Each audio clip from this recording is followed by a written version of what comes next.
Muito bom dia, meus irmãos, a graça e a paz.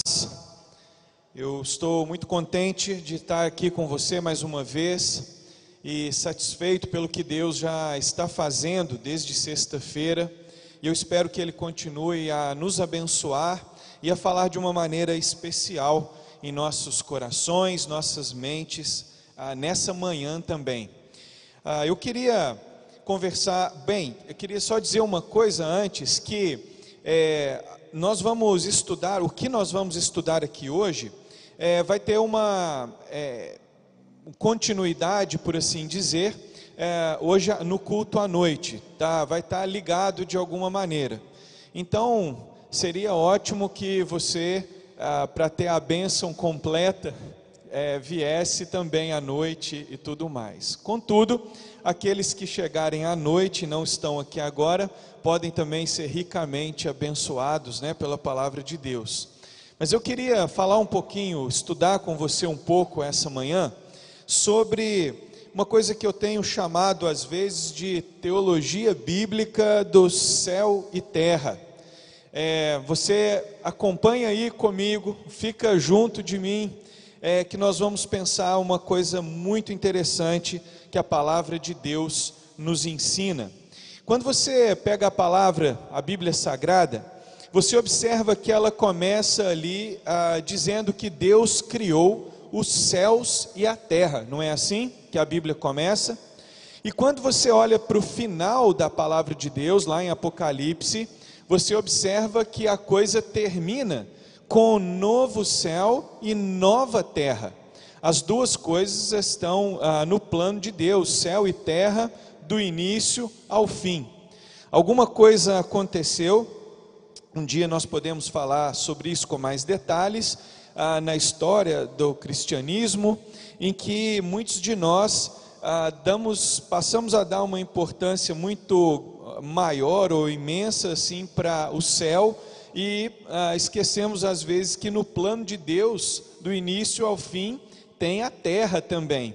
Então eu queria trabalhar um pouco aqui com você, que nós observássemos juntos a relação que há entre céu e terra na palavra de Deus e aonde nós estamos nessa história toda, tá bom? E eu espero que até o final aqui o Espírito de Deus possa fazer uma grande obra nas nossas mentes e nos nossos corações para a sua preciosa glória. Vamos observar rapidamente em Salmo 104, primeiramente, versículo 19, e vamos prestar atenção no que, 103, versículo 19, a palavra de Deus nos diz assim: nos céus estabeleceu o Senhor o seu trono, e o seu reino domina sobre tudo. Nos céus estabeleceu o Senhor o seu trono, e o seu reino domina sobre tudo. Então nós notamos aqui que a palavra de Deus nos diz que nos céus está o trono de Deus, e que Deus, como rei, governa, domina, exerce sua soberania sobre todas as coisas. Essa é uma questão, a primeira vez que nós estamos falando aqui, segunda, de que Deus está nos céus, governando sobre tudo e sobre todos. Depois também, pouquinho mais à frente, no Salmo 115, nós observamos mais uma vez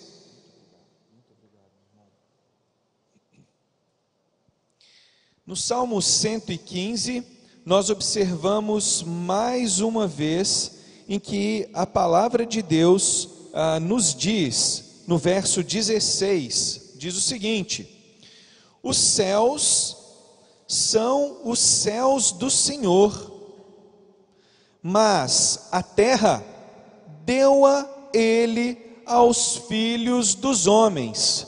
Então aqui nós já observamos mais um detalhe. Os céus é os céus do Senhor, dos céus no seu trono ele domina sobre tudo, mas a terra, como vimos aqui, ele deu aos filhos dos homens, para que nela habitassem. E essa é uma questão evidente.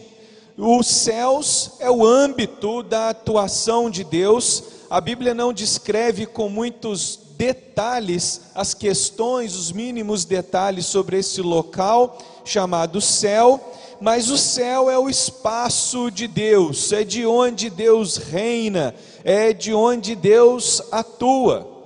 E a Bíblia também é clara em nos mostrar que a terra é o local aonde Ele colocou os homens, é o local aonde habitamos. Embora tudo esteja sob o governo e o controle de Deus, essa é basicamente a questão que a palavra de Deus nos mostra. Deus está nos céus e o homem na terra. E quando nós voltamos lá em Gênesis, só para recordar você, nós notamos que existia uma relação entre o Deus do céu e o homem na terra. Há uma relação entre céu e terra nas Escrituras. Deus tem um plano a respeito de céu e terra. E a gente consegue perceber isso. De alguma forma, você se lembra, o Deus do céu, ele tinha uma interação com o homem na terra. Ele tinha uma interação com Adão e Eva. Ele conversava com Adão e Eva. Ele tinha comunhão com os primeiros pais. Havia uma espécie de conexão, uma espécie de relação entre o céu e a terra. O Deus do céu visitando a terra, né? E isso nós podemos observar. Mas, infelizmente, desde Gênesis capítulo 3, há uma separação, não é isso? Não entra o pecado na humanidade. Deus manda que o homem cultivasse aquele jardim. E uma coisa interessante também na Bíblia é que a Bíblia começa com jardim e termina com cidade, né? Lá em Apocalipse fala de uma cidade. E então o homem, ele foi colocado no jardim para que ele cultivasse, para que desenvolvesse uma cultura humana sob o governo, sob o domínio, sob a orientação de Deus, sobretudo em conexão com Deus, o Deus do céu em conexão com a terra, abençoando o homem para que a terra fosse construída e edificada. Que lindo, que coisa perfeita. Mas em Gênesis 3 tudo isso quebra, o homem se afasta de Deus e há uma distinção, há uma separação agora entre o Deus dos céus e o homem na terra. Parece que céu e terra agora estão cada vez mais distantes. Lembra que em Gênesis lá o homem se afastou da presença de Deus. Ele saiu do jardim e começou então a construir, a edificar um mundo e uma vida separado do Deus dos céus. Então nós podemos notar isso. Algumas pessoas ao longo do tempo têm tentado resolver essa questão, essa relação entre Deus dos céus, ou céu e terra. Uma delas, você talvez já deve ter escutado, às vezes a pessoa não sabe que está fazendo isso, até na igreja às vezes a gente vê isso acontecer. Você pergunta para a pessoa assim: quem é Deus para você? Quem é Deus para você? Sai na rua e faz essa pergunta. Muitos vão responder: Deus é amor. Enfim, umas respostas assim. Mas uma clássica que nós vamos escutar com bastante frequência é assim: olha, Deus é tudo. Deus é tudo. Essa é uma resposta que a gente escuta sempre. Mas essa resposta, Deus é tudo, é uma influência muito grande de um pensamento antigo chamado panteísmo. aonde a máxima, assim, resumidamente desse pensamento, é que Deus é tudo e tudo é Deus. É como se tivesse um pouquinho de Deus em cada coisa do universo, de maneira que o Deus do céu e a terra é meio que uma coisa só. Você tem Deus no cachorrinho, Deus está na florzinha, Deus está em mim, Deus está em você. Você é uma partícula assim de Deus, porque Deus é tudo e tudo é Deus. Então, a princípio, quando a gente ajunta assim o Deus do céu com o homem na terra, ou céu e terra, ajuntar dessa maneira, a coisa fica até romântica, ela fica até bonita, ela soa bem às vezes aos ouvidos, mas não é uma coisa tão simples assim, porque olha só, como eu vou dizer, para explicar o problema da maldade, do feio, e não do belo, com um pensamento desse?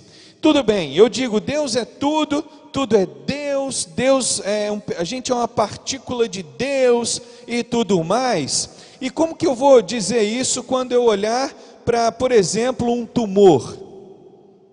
Como eu vou falar, Deus é isso? Como eu vou olhar, por exemplo, para um monte de moscas num lugar podre, por exemplo, e falar, Deus é isso? Isso é uma partícula de Deus. Então, não é bem essa questão. Tudo é Deus, Deus é tudo. O céu e terra estão relacionados, mas não dessa maneira.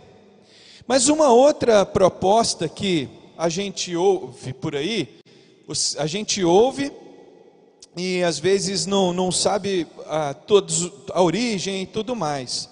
Mas lá para o século XVIII, se não me engano, nós temos um pensamento chamado deísmo. O que é isso?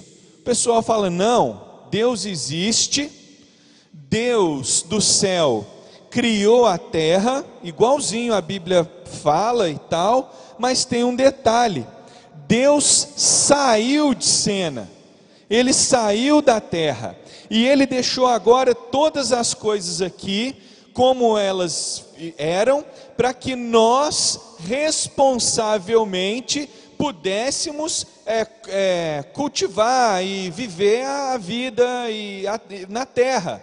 Mas Deus mesmo, Ele está longe, Ele está distante, Ele está lá no céu e nós estamos aqui na terra. Ele não tem mais vínculo conosco, Ele não tem mais vínculo com a terra, embora Ele exista, e agora o negócio é comigo mesmo. E daí nasce aquele famoso ditado, que fica muito popular para a gente. Olha, Deus fez a parte dele, agora cabe a mim, ou a nós, fazer a minha. A gente escuta isso muito também. Não, Deus fez o que Ele tinha que fazer, agora é comigo. Então nós jogamos um fardo muitas vezes sobre a raça humana, sobre os nossos ombros, à custa dessa questão de que Deus está separado de nós. E isso não me assusta, porque em grande medida, em algum sentido, esse pensamento está correto. Eu não assusto quando você encontra com uma pessoa que ela diz assim, não, a minha igreja é o meu quarto, por exemplo, né? Eu não preciso ir numa igreja, eu não preciso estar numa comunidade, eu tenho que fazer o bem, então eu não me sinto bem numa igreja, eu acho desnecessário. Isso não é de assustar, porque muitas pessoas estão com esse pensamento. Deus existe, mas Ele deixou a batata quente, por assim dizer, na minha mão. Então eu vou construindo a vida da maneira que eu penso, eu vou construindo a vida da maneira que eu acho. E em virtude desse pensamento, nós estamos vendo o caos na nossa sociedade, no nosso mundo, porque o homem, ele está aqui na terra, vivendo às expensas, separados de Deus. Os homens estão vivendo aqui na terra, separados do Deus do céu. Então há um distanciamento, hoje em dia, real, entre o céu e a terra. Mas lembra que lá em Gênesis, antes da queda, havia uma conexão, havia uma harmonia, havia um relacionamento entre o céu e a terra. E como fica então essa questão hoje? Se o panteísmo não é a solução, se o deísmo, evidentemente, não parece ser a solução, o que é que a palavra de Deus nos ensina? E é aqui que eu acho a coisa fascinante, a coisa interessante, porque, de fato, a terra é um local, os homens estão na terra, Deus é o Deus dos céus, e há verdadeiramente uma distinção, sim, entre céu e terra. Há uma distinção entre o Deus dos céus e o homem na terra. Há uma diferença entre céu e terra. Não é tudo uma coisa só. Essa distinção, ela é real. Mas as Escrituras nos ensinam que o Deus dos céus, Ele graciosamente interpõe, Ele atua na terra, e muitas vezes ao longo da história da raça humana, da narrativa bíblica, e nós vamos ver isso da nossa própria vida, o Deus do céu se conecta com a terra, e céu e terra muitas vezes estão de novo tendo um relacionamento. Por que isso acontece? Porque Deus ama o que Ele criou, porque Deus ama a sua criação, porque Deus está no seu trono, reinando e dominando sobre tudo. Então está fazendo sentido, céu e terra são distintos, e por causa da queda houve separação, mas nem por isso o Deus dos céus deixou de atuar na terra. O homem por si só, a terra, o homem, ele não consegue ir lá e conectar com o céu, com o Deus dos céus, mas o contrário sim, Deus graciosamente intervém na terra, e por misericórdia, eu vou te mostrar aqui rapidinho, como algumas vezes nas Escrituras, contar para você aqui, o Deus do céu atua na terra. Olha só para você ver, como que céu e terra se encontram várias vezes, se sobrepõem várias vezes na palavra de Deus.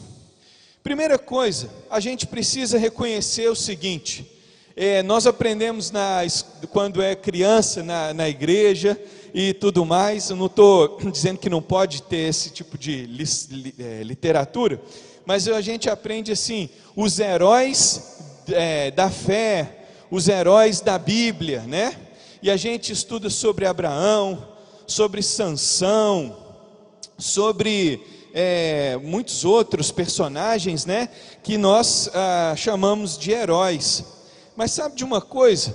A Bíblia não tem herói, na raça humana não tem herói, é o Deus do céu que atua na vida do homem na terra por misericórdia, porque não tem gente tão boa assim, igual a gente às vezes tenta colocar. Não tem um guru na Bíblia, não tem uma pessoa assim que você fala, esse cara era, exceto nosso Senhor Jesus Cristo, que é o próprio Deus, não tem alguém que você possa dizer assim, esse é um herói. Não, olha para você ver, se não é o Deus do céu intervir na terra, não tem mais chance, desde que o homem passou a andar separado dele.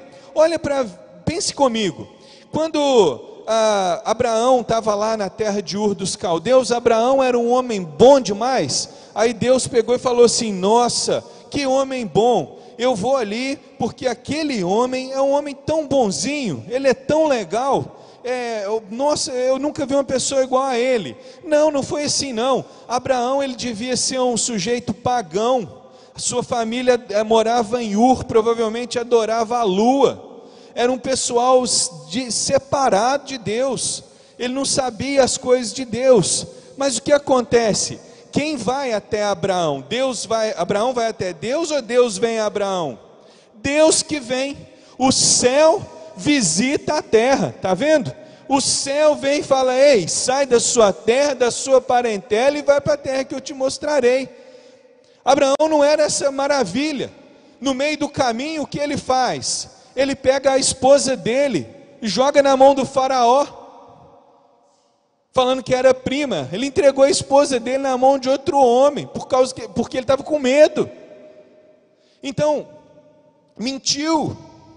Então ele não é essa pessoa assim, perfeita, brilhante, mas o Deus dos céus, por misericórdia, intervém. Por quê? Porque Deus tem um plano.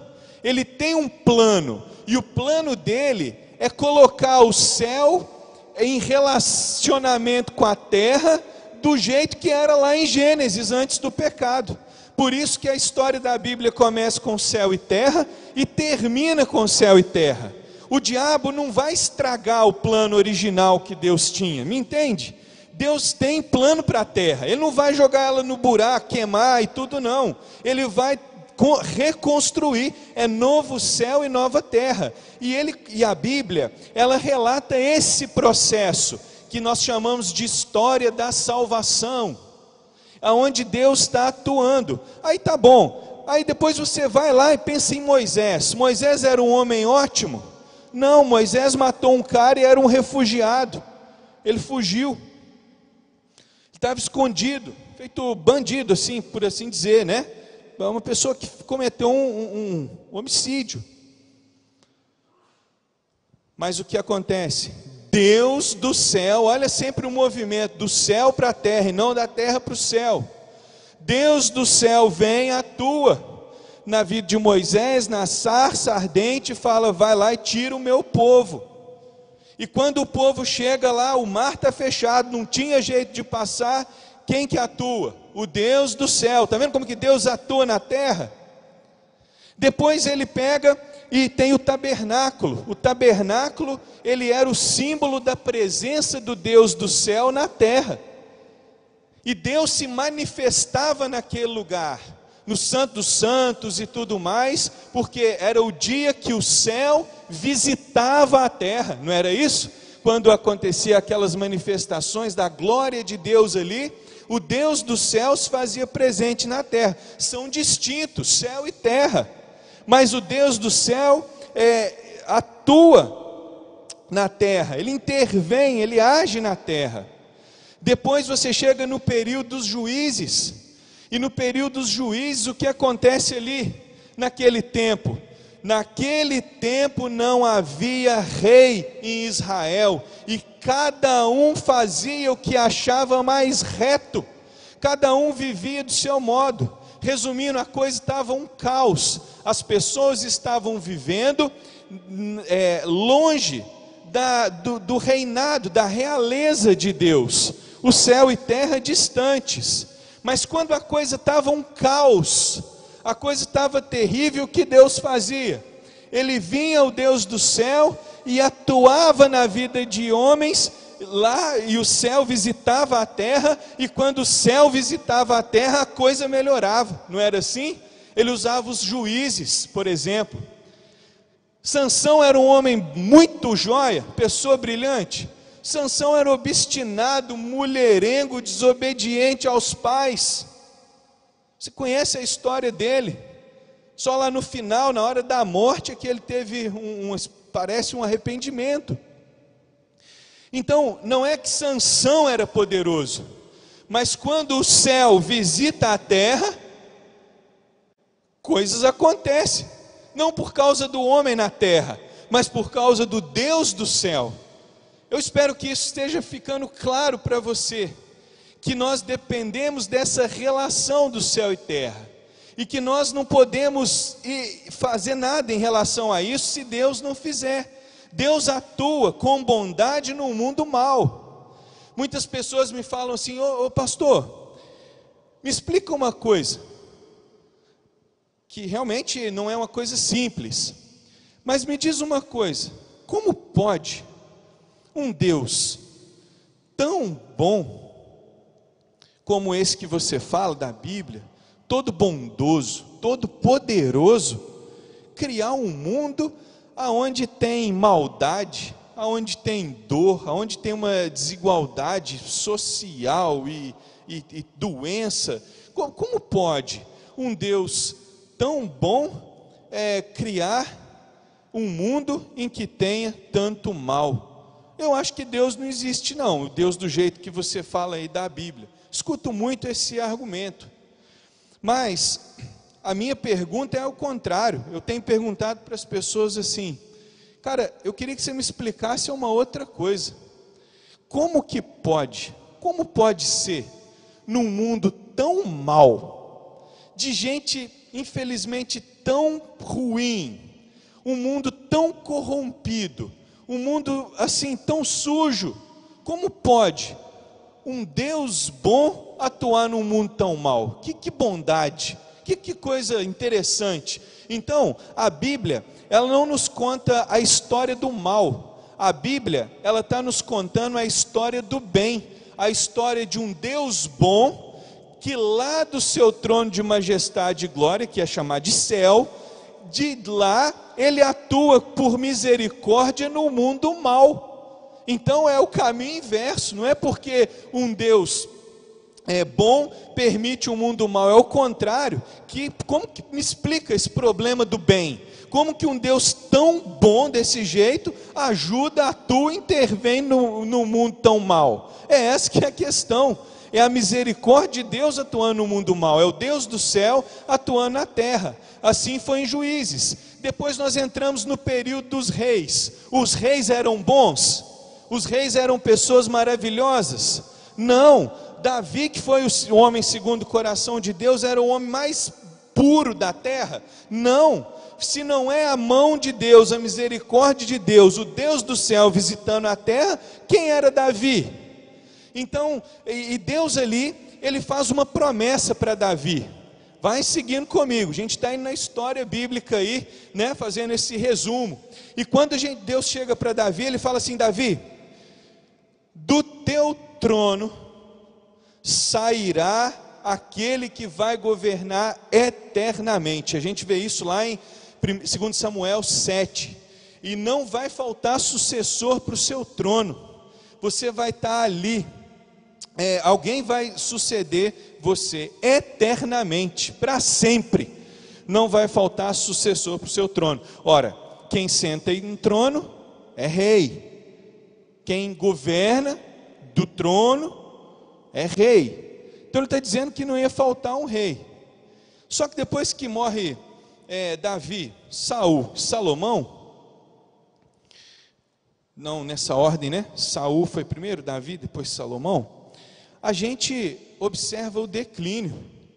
Aí vem aquela sucessão de reis bons, reis maus. Você vai lendo lá o livro de reis, é rei mau, rei mau, rei mau, rei mau, rei mau. Rei bom, ficou mal. Aí aparece um bom. Mas toda vez que tem uma bondade na história aí, é porque o Deus do céu atua. O céu visita a terra e melhora a situação.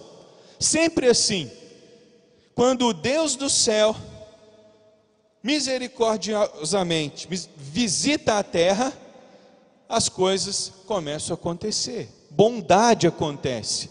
Quando Deus bom visita o mundo mal, você espera que bondade vai acontecer.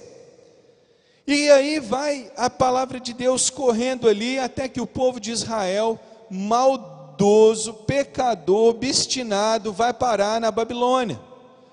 Lá na Babilônia, quando eles estão lá como escravos, não tinha mais solução, manda, por exemplo, Daniel lá e tudo.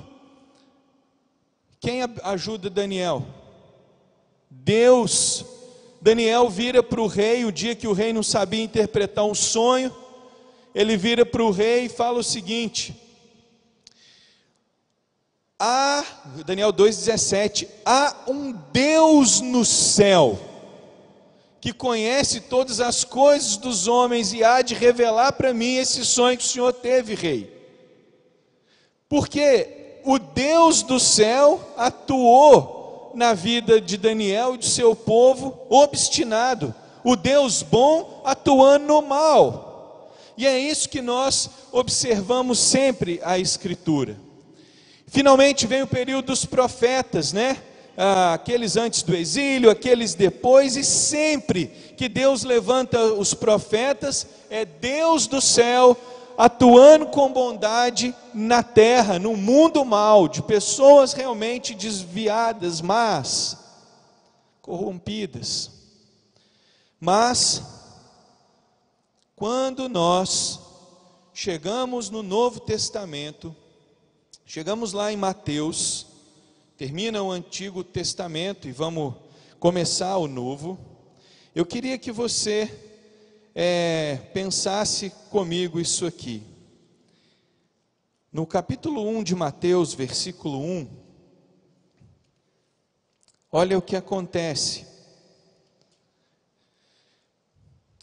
Mateus começa o seu livro assim: livro da genealogia de Jesus Cristo, filho de Davi, filho de Abraão.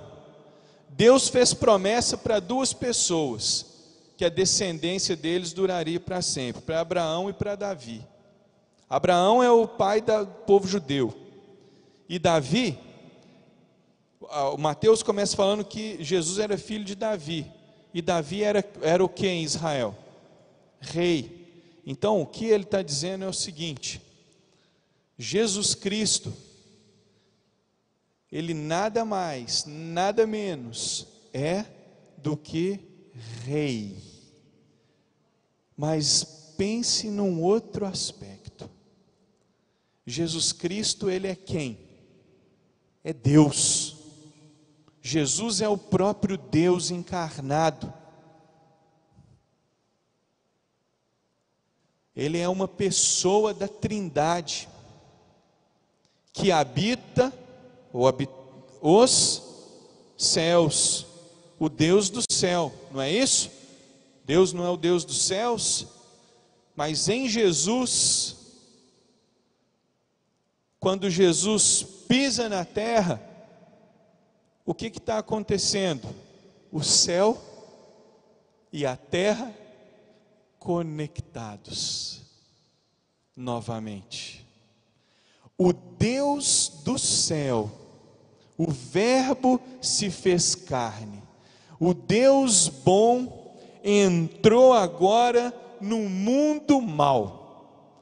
E o que eu posso esperar a partir disso? Quando Deus visita a terra, o que eu posso esperar? Agora o Deus do céu, o céu e a terra, de uma maneira nunca vista desde a queda, estão de novo num tipo de relacionamento diferente, aonde Deus invade, por assim dizer, a nossa existência, aonde Deus invade, por assim dizer, a nossa corrupção, a nossa maldade, e Jesus é Deus. E lembra que a gente falou lá em Salmo, que nos céus estabeleceu o Senhor o seu trono, e o seu reino domina sobre tudo. Então quando o Deus dos céus visita a terra, nada mais, nada menos é que o rei que agora pisa a terra. E se Jesus é rei, ele quer estabelecer e quer exercer, por assim dizer, o seu reinado, a sua realeza. Então, gente, isso é muito grande, isso é muito importante, isso é fundamental a gente entender que Deus pisou na terra. Isso é muito grande. Entender a distância que há entre céu e terra, e a incapacidade do homem de se relacionar com o céu. Mas o Deus do céu, ele entra em cena, ele visita a terra, e aonde Deus começa a reinar, na pessoa de Jesus Cristo, as coisas mudam. Observe no capítulo, a gente viu aí, né, o capítulo 1 de Mateus. No capítulo 2, Jesus, ele é adorado como rei. Ele é criança ainda. Os chamados magos, né, lá do Oriente, levam presentes para ele, presentes de rei, que só um rei recebia. Já bebê, assim, criancinha, Jesus já era adorado como rei. No capítulo 3, o João Batista, ele começa a pregar sobre Jesus Cristo. E qual que é a pregação de João Batista? Olha para você ver, João Batista falava assim: arrependei-vos, porque o reino de Deus está próximo. Essa era a pregação de João Batista. E nós sabemos que a palavra arrepender é mudança, né, de direção, como se fosse 180 graus, muda de direção, porque o reino de Deus está próximo. Quando nós falamos em reino de Deus, muitas vezes nós nos limitamos a pensar sobre o céu, né, a eternidade. Às vezes nós nos limitamos a pensar sobre o milênio. Tudo bem, Deus vai exercer esse reinado e tudo, mas de fato a palavra reino de Deus aqui, ela seria melhor traduzida como reinado, realeza. O Deus reinando, Ele vai reinar para sempre, no milênio, Ele vai reinar eternamente. Mas a questão que João está falando aqui é o seguinte: pessoal, mundo mal, mudem de direção, porque o reinado de Deus, Ele está próximo. E essa proximidade, essa palavra no grego, engiken, essa palavra ela não quer dizer necessariamente proximidade cronológica. Ele está dizendo muito mais de proximidade geográfica, por assim dizer. É como se João Batista estivesse falando assim: gente, já é possível experimentar o reinado de Deus nas nossas vidas. Já é possível experimentar o governo de Deus na nossa vida. Então mudem de direção, porque esse reino está próximo, ele está aqui. É como se fosse um trem passando, e ele fala: entra no reino, se submete ao reinado de Deus, sai de onde você está e entra para debaixo do reinado de Deus, porque o reino de Deus está próximo, o reinado de Deus está acessível. Aquele rei que tem o seu trono nos céus e que domina sobre tudo, Ele agora está reinando aqui na terra, na pessoa de Jesus. Entra nesse reino, arrependa, volta para Ele. O Deus bom está atuando no mundo mal, e aonde o Deus bom atua, bondade acontece. E se você quer experimentar a bondade dEle, entra para esse reino. Tenha fé, dá esse passo e entra. E Ele agora vai reinar sobre você, vai reinar sobre sua vida. Então é brilhante a história, o progresso da história da revelação nas Escrituras. Logo, depois de João Batista, vem anunciando a proximidade geográfica do reino, Jesus também prega. E no capítulo 4, versículo 17, Jesus também mantém essa pregação. Daí por diante, passou Jesus a pregar e a dizer: arrependei-vos, a mesma pregação, porque o reino dos céus está próximo. O reino de onde? Dos céus. Lembra do céu e terra? O reino lá de Deus, lá do céu, ele agora está pertinho de você. O céu nunca esteve tão perto da humanidade como agora.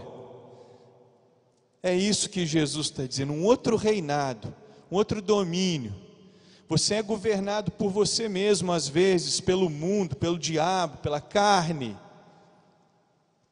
Mas agora, Jesus está dizendo: você pode experimentar já no presente o meu reino, o meu reinado.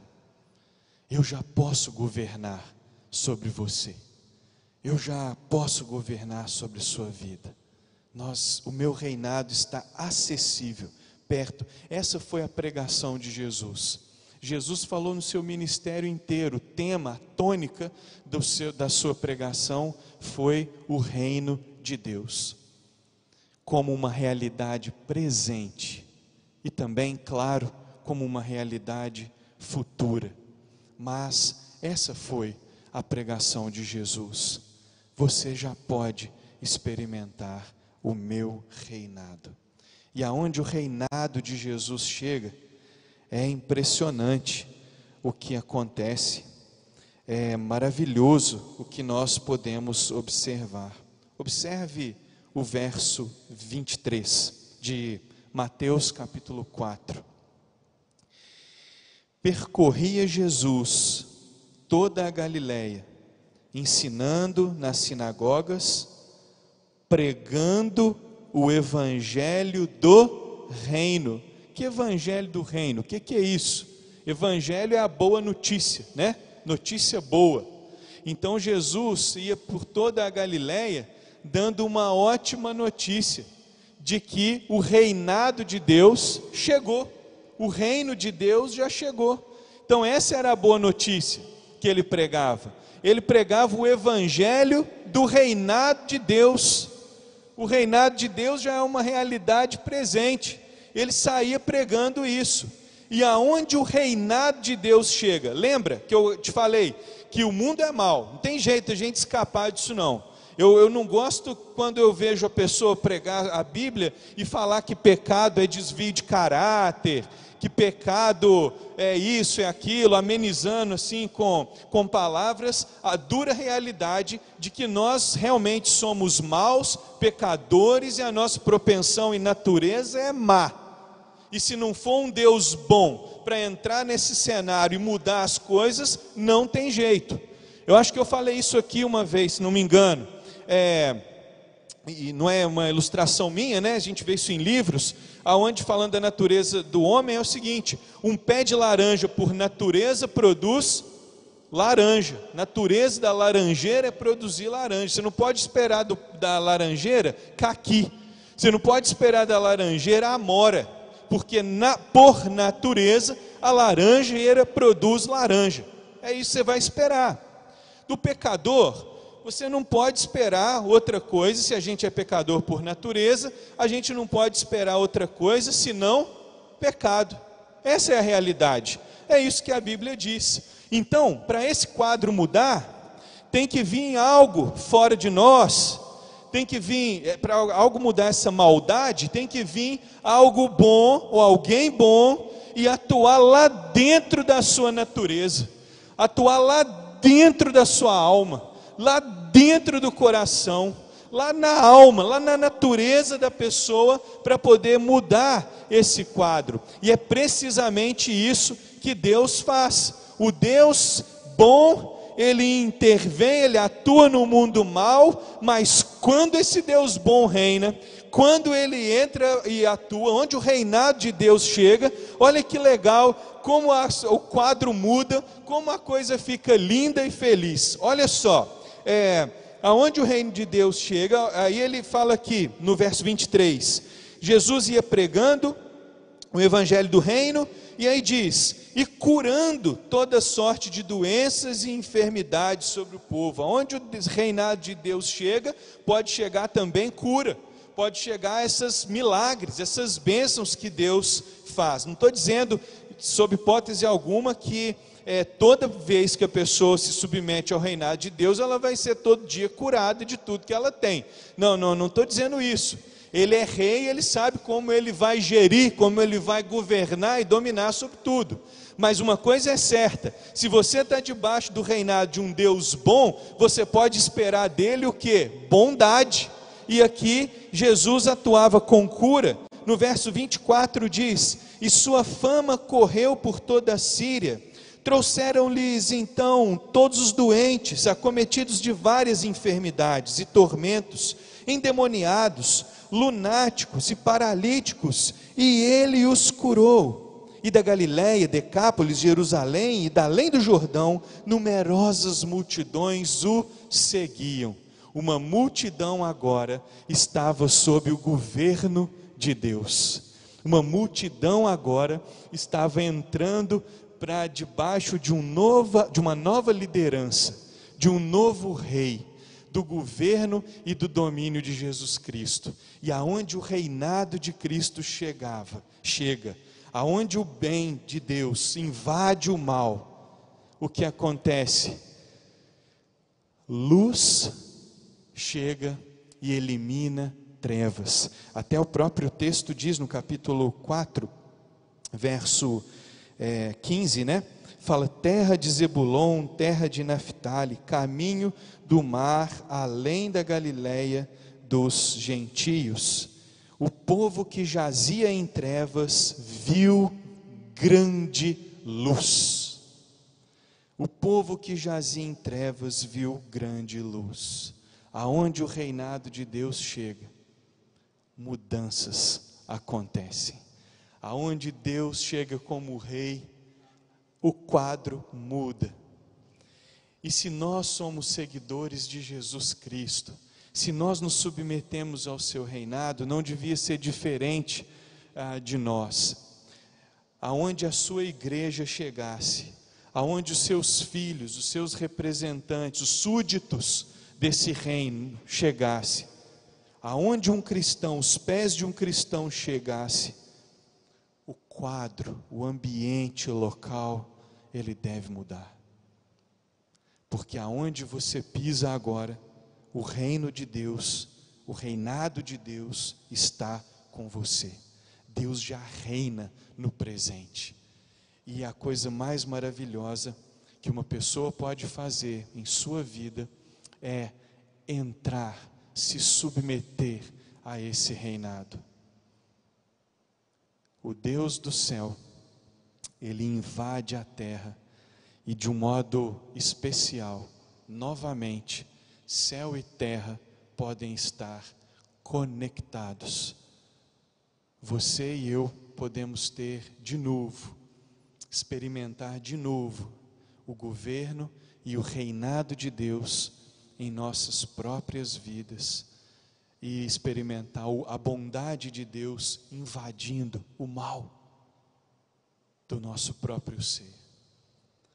Eu queria te fazer uma pergunta com honestidade hoje.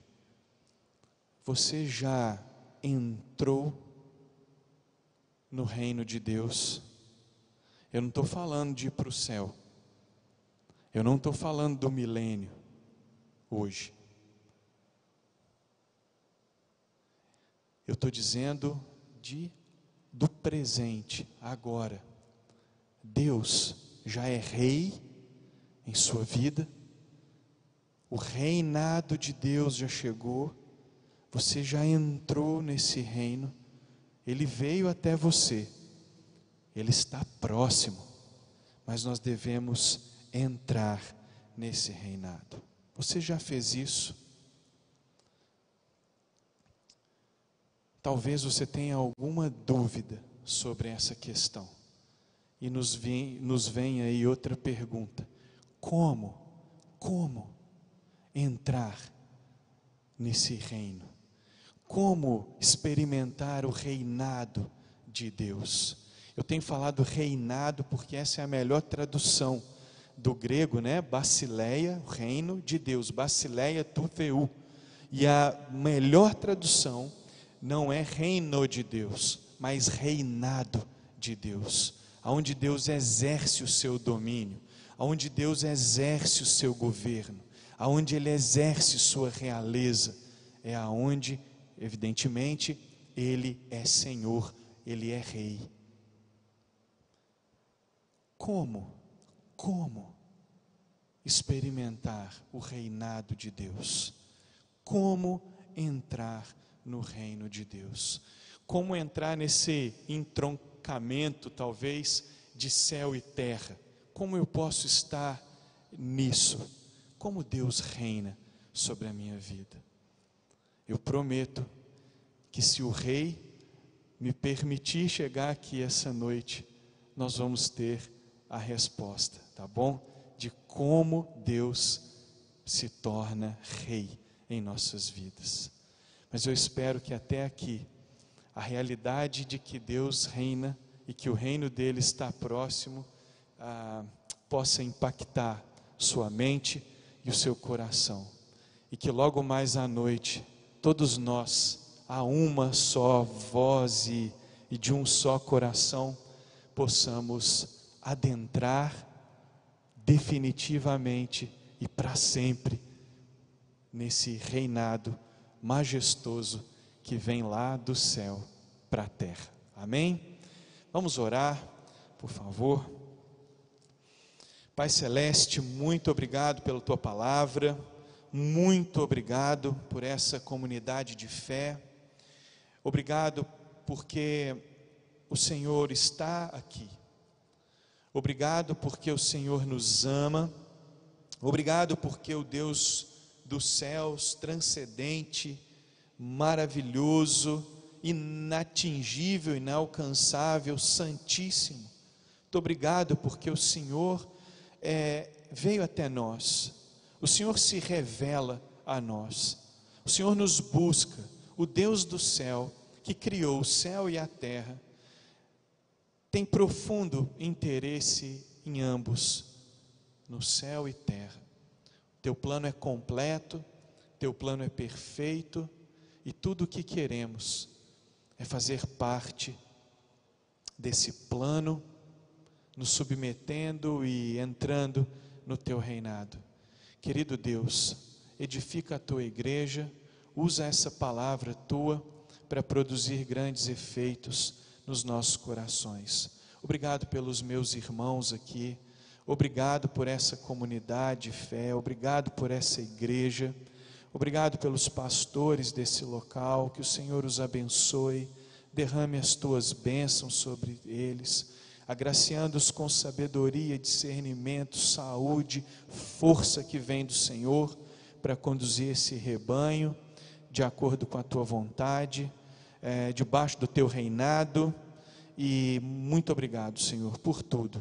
Faz a tua obra e conduz-nos de uma maneira especial até a noite, que o Senhor prepare o ambiente, que o Senhor prepare o campo, que o Senhor prepare tudo, para que o Senhor mesmo traga muitos de nós, se não todos nós, para debaixo do teu reinado, em nome de Jesus, amém. Amém. Muito obrigado, irmãos.